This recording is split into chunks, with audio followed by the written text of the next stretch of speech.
Hey, how you doing? We're going to go ahead and look at a few of your movements here. This is not the normal software we use for the service, or this part of the service rather, video reviews. But I am making do because the service we usually use is ceasing to work for me. So that kind of sucks. But this is Zoom. Zoom's working so far, so we're going to keep on plugging away with it. Now, looking at your sumo deadlift first, I do like it a lot. What I do want to do, though, however, is I feel like we're pressing our feet in the floor as an after product. I want to get a little bit taller as you do so, if that makes sense. Like right now, if we look very carefully at the barbell, there's not much tension being built on it until the very last second. What I want to do is I want to work on getting taller, like really wrenching your upper body against the bar as hard as you can at the exact same rate you push your feet in the floor, okay? Right now, they're kind of separate from one another. I want to combine them, and I really want to get taller. Your ability to handle load will get better if we go from here to here. We need to get taller as we set up. Right now, we're accepting more of a conventional deadlift-like position. Now, your sumo does look very good, especially compared to how it used to.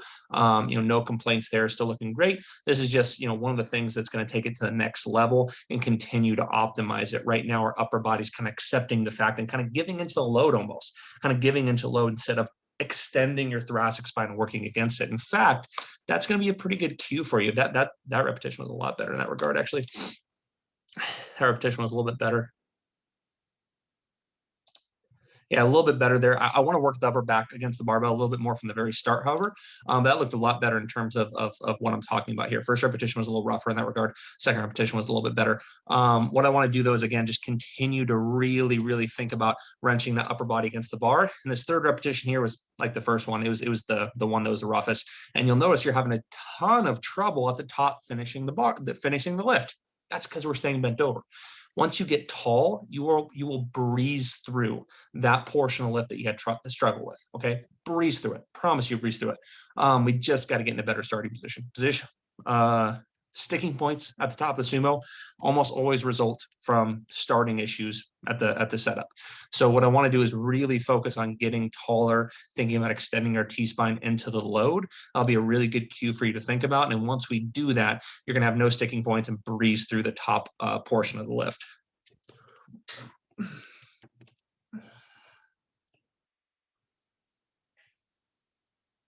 Same exact thoughts here. Same thoughts here. You have a ton more potential for the sumo that we're not unlocking quite yet because our upper body's not doing a ton for us in the setup. I think focusing more on pressing your feet in the floor and going through reverse hinge is going to be key here. Get tall, extend that T-spine against the load on the first initial rep, and the rest will be easy. It'll be easy, in fact, as easy as these follow-up repetitions. You'll notice when you already have tension on the bar, you kind of get more in the position that you strive for on the first repetition. So yeah, these repetitions are super easy because you're getting more so in the position that we want to get to through the setup.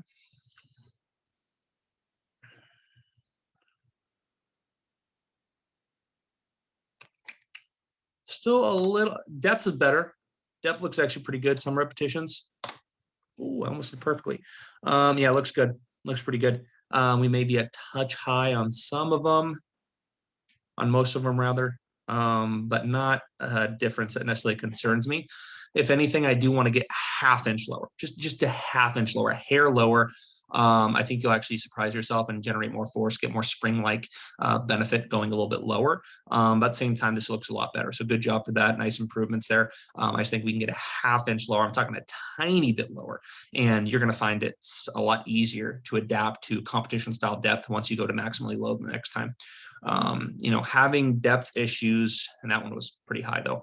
You having some repetitions are a little higher, but having depth issues in higher volume or general development blocks of training will always affect you when you get back into maximal loading. Your body will refuse to go to its true depth or to break 90 degrees. Or if you trained outside of 90 degrees, if you trained a squat high for a few general development blocks or volume blocks, your body will fucking hate you when you try to achieve full depth. It will not respond well. It'll get very fatigued. It'll refuse to go to that depth with good load. You'll have a lot of issues there. So I want to avoid those issues for the future, and plus get a little better stimulation now by really focusing on hitting 90 degrees at the very least every single repetition. Leg drive looks good. I think T-spine extension can definitely improve. One of the things I think you're actually having some trouble with T-spine extension is actually because of material that you wear, but more so because of bench press you're benching on. Commercial style bench presses are slick. They are as slick as can be, man. So trying to set good T-spine extension is fucking rough. It's really rough. Typically you want to bench with a little bit more grip to it, a little bit more kind of like a leather knurl, though it's not really called that. But typically that helps a ton with slidey, slippery benches that you find at commercial gyms. It's so hard to set good T-spine extension, especially if you're wearing kind of like I don't know what material I would call this, but a slickery. If you're wearing a slickery material as a shirt to add to it, you're kind of working against two different issues here that contribute to the same issue, I guess you could say. Consider buying a bar grip shirt, man. Consider buying a bar grip shirt. Those things are so fucking helpful. I cannot believe how helpful they are. Even if you have a gym as wonderful as Kabuki Strength with perfect benches, guess what? It still helps. It helps when the barbells don't have very good knurl and you're trying to carry a barbell on your back in a low position. It helps a ton in that situation, but even more so, it helps achieve better T-spine extension, the bench press on a slickery bench or a good bench too, which will allow you to handle more load. I really do believe this in a not so direct way though, but I really do believe that having a bar grip shirt on your hand can help you handle more load. I know that doesn't make a ton of sense, but better T-spine extension does allow you to handle better load, not having to worry about barbell slipping off your back and staying in good, better upper body position. And the squat does help you handle heavier load. So I do think getting a bar grip shirt, if you don't already have one, would be a fantastic endeavor for you. And even if you do already have one, consider getting a few. I am disappointed in myself right now. I only have one, and I love it. I'd wear it for every training session if I could, but that's kind of gross. But I want you to consider getting at least one, and maybe even consider getting a few. That's really going to help a few different things in your lifting, T-spine extension, and bench press, not slipping around as much in the bench press, squat bar position, especially if you're dealing with barbells with dog shit knurl, like in a commercial setting. It's going to help a lot. So consider that for certain. They're pretty popular in the powerlifting community for good reason. Normal bench press looking pretty good. We may be losing just a little bit of tension at the bottom for this higher volume sets. Let's definitely control the bottom of the eccentric just a little bit more. Consider that. But it is looking pretty solid in terms of stack positions on leg drive.